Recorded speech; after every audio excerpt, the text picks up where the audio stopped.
hit the like button, whatever it is, because we got everything y'all need, man. Listen, and what you ain't looking for, you gonna be looking for it then. Scribe or Deebo gonna whoop your ass.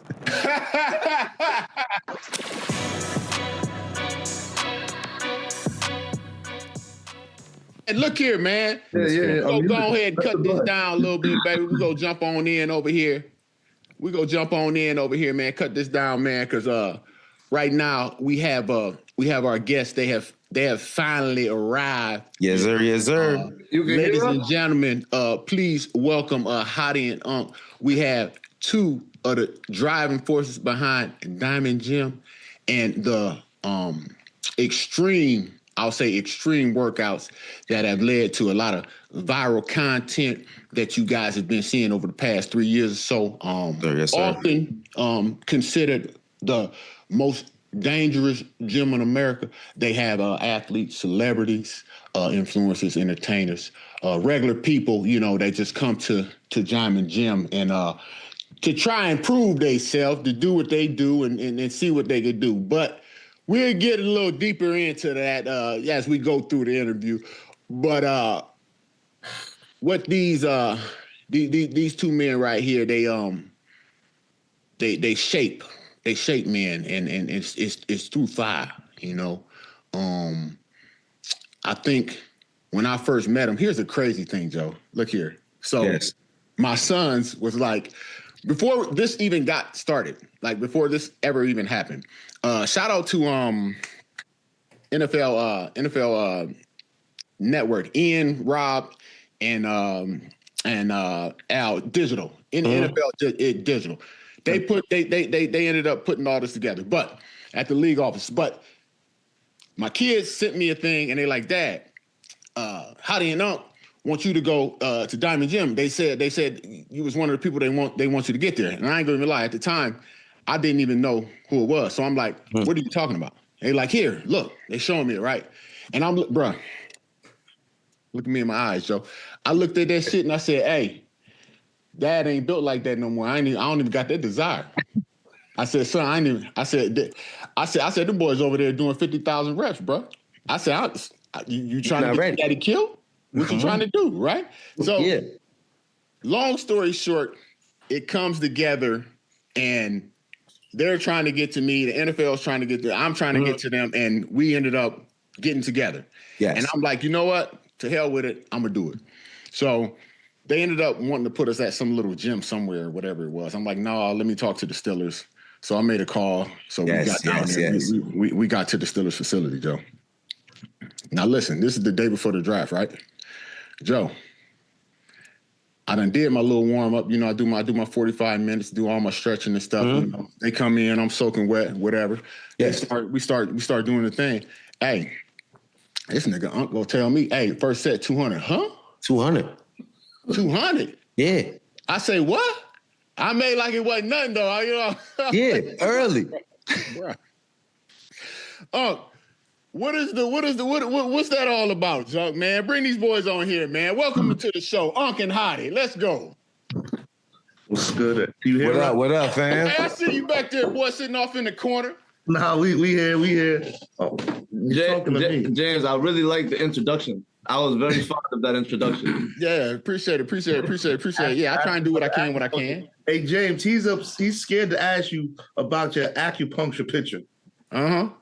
What about it? Yeah, ask him. Go ahead. I wasn't ready for you to be sexy, James. Whoa. Oh, you talking about that's body work. You gotta be able to look through that. What are you talking about, man? I'm in the National Geographic, healthcare, maintenance, body care, Middle Eastern medicine. It's actually a picture that's way worse than that. I ain't gonna lie to you.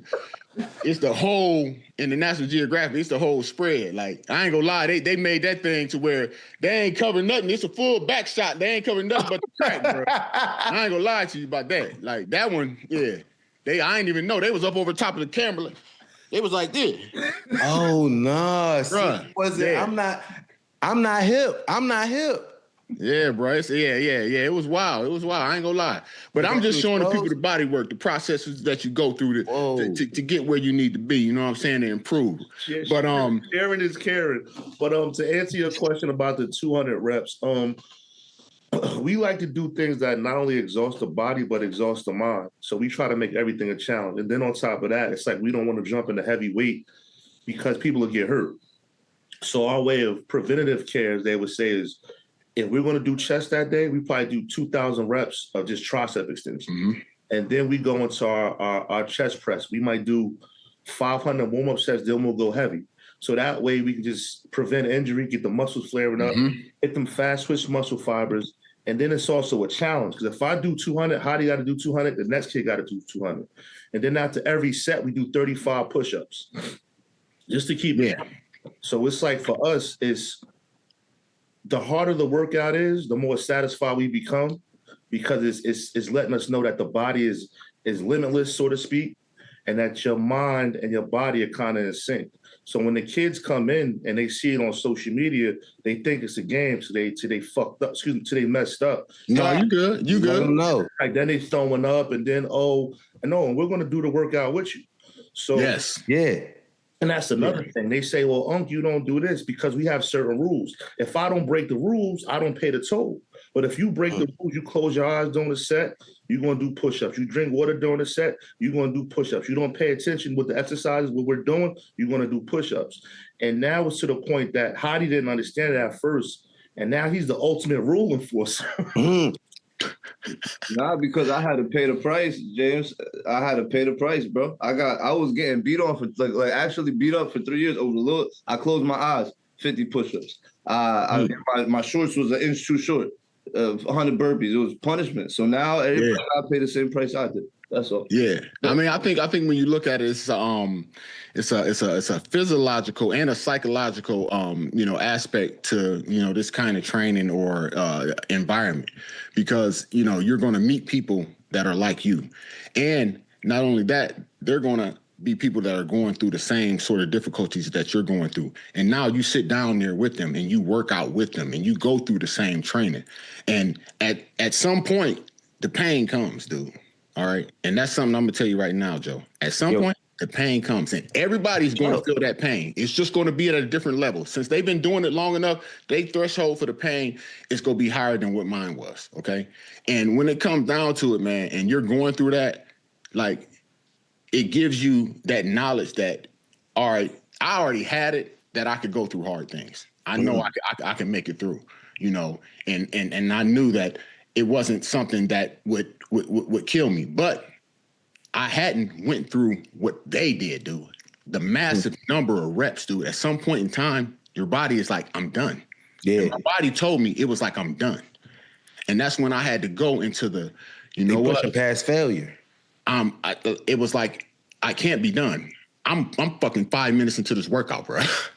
I can't be done, bro. No, for real. Like, it's impossible. And I'm like, they're still doing it. So it was like, as much as I didn't want to dig back into that bag, you know what I'm saying? It's the only way. Dude, it was the only way. And the biggest thing is, like, the exercise that a lot of people don't understand, like it changes your brain. Like, there's plenty of studies out there that show that it increases, just everything from mood to learning. And when you put your brain through things like that, you put your body through things like that, and your brain learns that this stress doesn't mean danger. It learns that it's something I can overcome. And that's something that, not just for workouts, that stress that you be able to overcome, but in life, in situations where you're stressed as a man, where you're stressed as an individual, and you learn that, this stress is not going to break me. I can work on this. I can overcome this. I can make it through this. So, I think that's something that you guys have really got into now, just over the stretch of you doing what you have been done. When